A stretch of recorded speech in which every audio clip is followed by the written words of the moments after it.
First of all, the War of 1812 is what's being celebrated here in Erie. We had a celebration in 1913.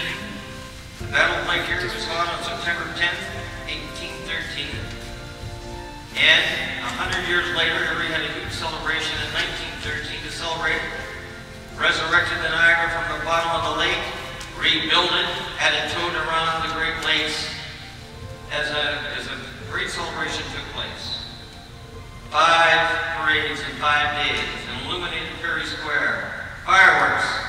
It all happened in 1913. And then in 63, some of you may remember, there was another celebration on 150th anniversary. It was a huge, all summer long, pageant put on in the Erie Stadium. People grew beers. Down in Perry Square, there were log cabins and other things built to represent 1812. And there was the parade and the fireworks in 63. Now we're approaching the 200th anniversary. And the Jefferson Society next year, and this is just part of a series of lectures, will conduct a whole series of lectures in 1812 on the War of 1812, bringing in Erie what we hope will be the world's or the nation's greatest experts on the war itself. Now, the War of 1812 is a tough war to talk about. Americans believe they've won all their wars, or at least did up until Vietnam.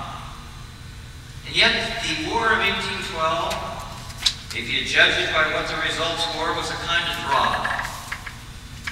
Either side got what they went to war for. We went to war to stop the impressment of sailors. We went to war to stop the difficulty with Indians on the frontier stirred up by the British. We went to war on a whole series of causes that had to do with nationalism. And the British went to war because we declared war on them. When they were busy fighting Napoleon, they always believed, by the way, that we sort of stabbed them in the back. When we should have been fighting on their side of the War of 1812, where they were fighting for democracy against Napoleon, a dictator. Nonetheless, after 2 years of war, after the British had subdued Napoleon, they had no real stomach for continuing the war against the United States.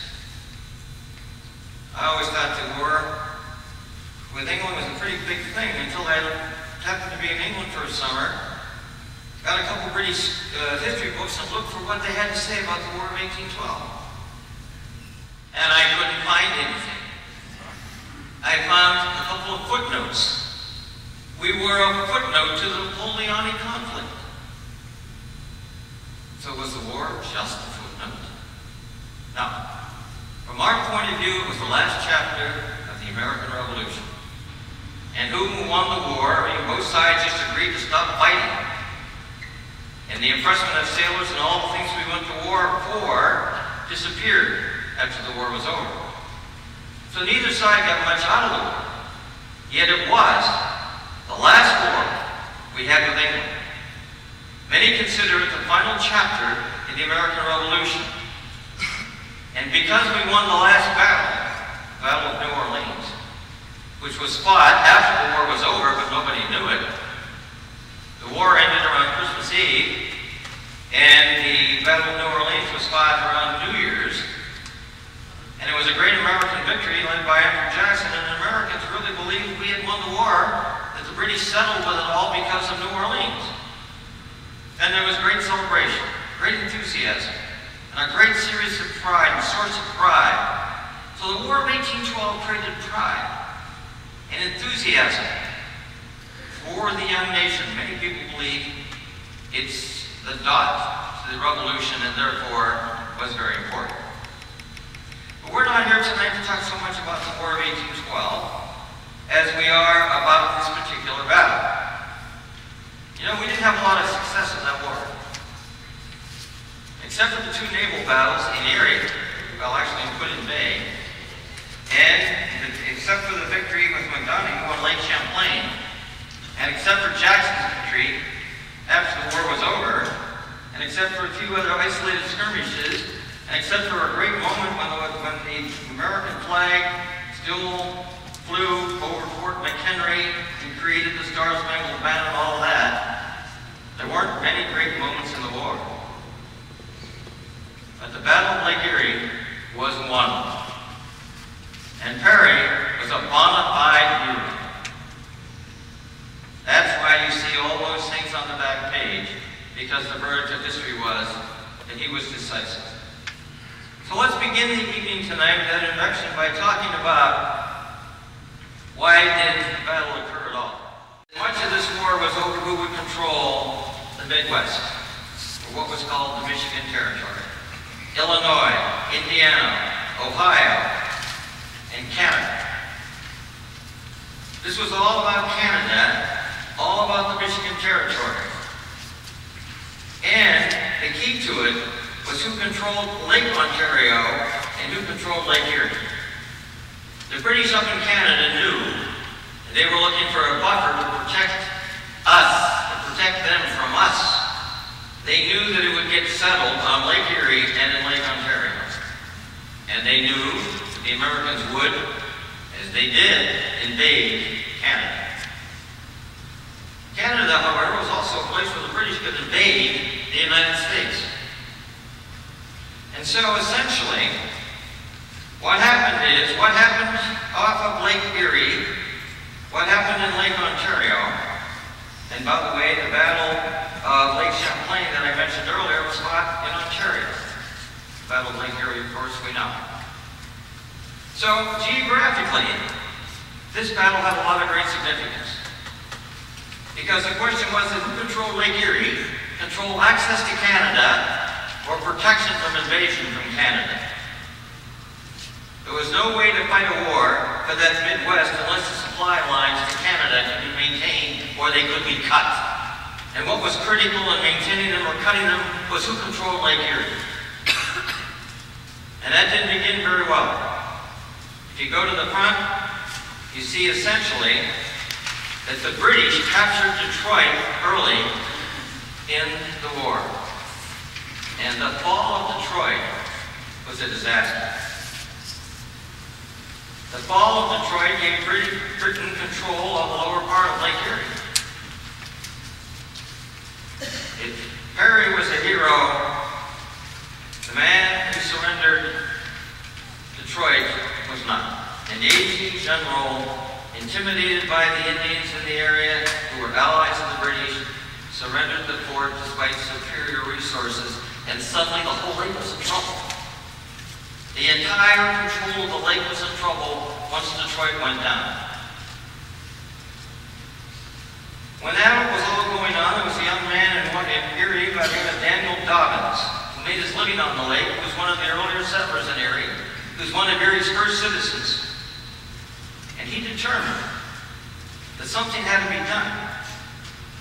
He had been involved, and he had actually been captured in the fall of Detroit, escaped from the British, found his way back to Erie, and determined that something had to be done to preserve the lake from British control. And so he went to Washington,